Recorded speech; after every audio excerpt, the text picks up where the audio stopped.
सभी मीडिया भाइयों को नमस्कार। मैं आप लोगों के सामने में आज एक चीज़ बताना चाह रहा हूँ कि अभी बिहार में शारीरिक शिक्षक एवं स्वास्थ्य अनुदेशकों की जो बहाली हुई है, इसमें सरकार के तरफ से 8,386 पद सृजित की जाती हैं और हम लोग सिर्फ 3523 कैंडिडेट इस परीक्षा में उत्तीर्ण होते हैं। एक तो हम लोग इतनी मेहनत से परीक्षा पास किए, वो जाड़े के दिन में दिसंबर 2019 में हम लोग हाफ पैंट में और टी शर्ट में जा कर के परीक्षा सेंटर पे चप्पल खोल करके परीक्षा दिए। हम लोग परीक्षा पास किए। में भी जिसका जो मार्क्स आया, किसी का 81 नंबर आया, किसी का 90 नंबर आया, किसी ने क्वालिफाई मार्क्स ही 85 लाया।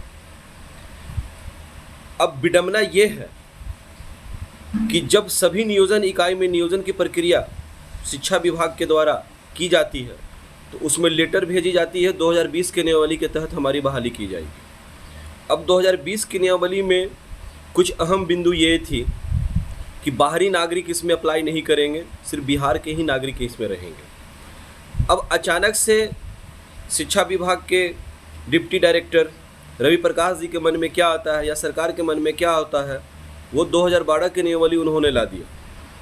अब 2012 की नियमावली लाने से क्या हुआ कि इसमें जितने भी बाहर स्टेट के बच्चे ने फॉर्म भर रखा था और जो भी क्वालिफाई किए ये स्टेट की परीक्षा, वो लोग सारे यहाँ पर आ गए। और जाहिर सी बात है कि आने के बाद उन लोगों ने सारा सीट जनरल का कैप्चर कर लिया। इट मीन्स वो कोई भी कास्ट के थे, सारा सीट उन लोगों ने जनरल का ले लिया। अब जनरल के सीटों पर उन लोगों के आने से हम लोग जो स्थानीय नागरिक और बिहार राज्य के निवासी थे, हमारी नियुक्ति नहीं हो सकी।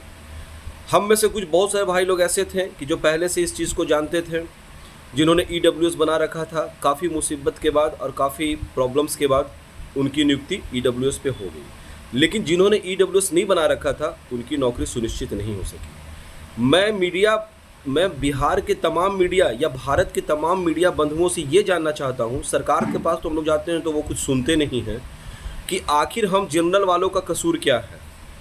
8,386 सीट रहते हुए भी हम लोगों की नौकरी सुनिश्चित नहीं हो सकी।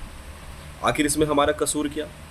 आप लोग सारे रोस्टर को निकाल करके देख लीजिए। जिस भी नियोजन इकाई में बहाली हुई है ये शारीरिक शिक्षक एवं स्वास्थ्य अनुदेशक की, उसमें जितने भी BC OBC के सीट हैं सब खाली रह गए हैं। जितने भी जनरल के सीट्स हैं सब फुल हो गए। तो मैं सरकार से ये जानना चाहता हूँ मीडिया बंधुओं के द्वारा कि आखिर सरकार ने ऐसी नीति क्यों नहीं अपनाई कि 3523 इतने कम कैंडिडेट रहते हुए भी 8,386 सीट में सभी की नौकरी वो सुनिश्चित नहीं कर सके।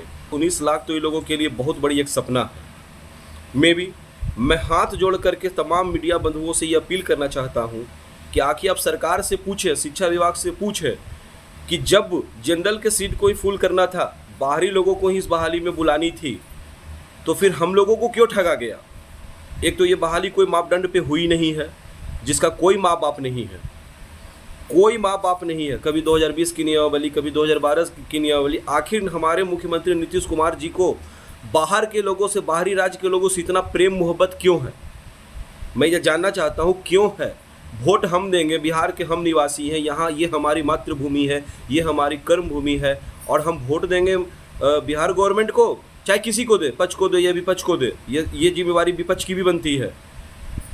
अगर मान लीजिए कि एक देर के लिए क्वेश्चन आएगा कि कोई किसी को वोट देते देखता नहीं है, तो ये तो विश्वसनीयता की बात हो जाती है।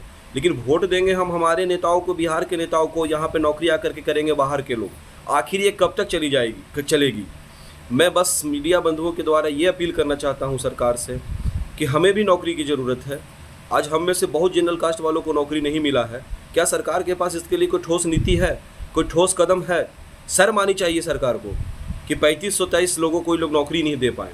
8,386 सीट में ठीक ड्रामा करके रख दिए एक 8,000 रुपये की नौकरी के लिए।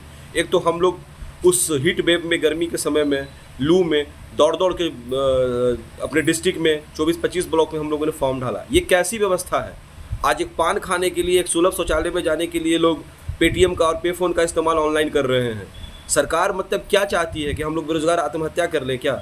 हमें वाकई में सभी मीडिया बंधु इस बात पे ध्यान दीजिए आप लोग कि बिहार से हमारे जैसे नौजवान लोग इसलिए पलायन कर रहे हैं कि यहाँ पर कथनी और करनी में कोई अंतर नहीं है। सिर्फ लोगों को ठगने का काम सरकार करती है और कुछ नहीं करती है। मैं ये अपील करता हूँ माननीय शिक्षा मंत्री जी से, माननीय बिहार के मुख्यमंत्री जी से, शिक्षा विभाग के तमाम आला अधिकारियों से और मीडिया बंधुओं से कि अभी भी एक सीट का फाइनल पैनल बना करके हम में से जो भी अभ्यर्थी बचे हुए हैं हम लोगों को जीने का एक राह दे, ताकि हम लोग अपने परिवार के साथ बढ़िया से जी सके।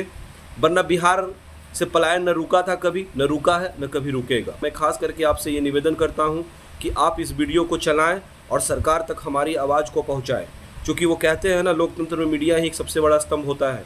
जब सरकार नहीं सुनती है तो मीडिया ही उनको जानबूझ करके सुनाती है।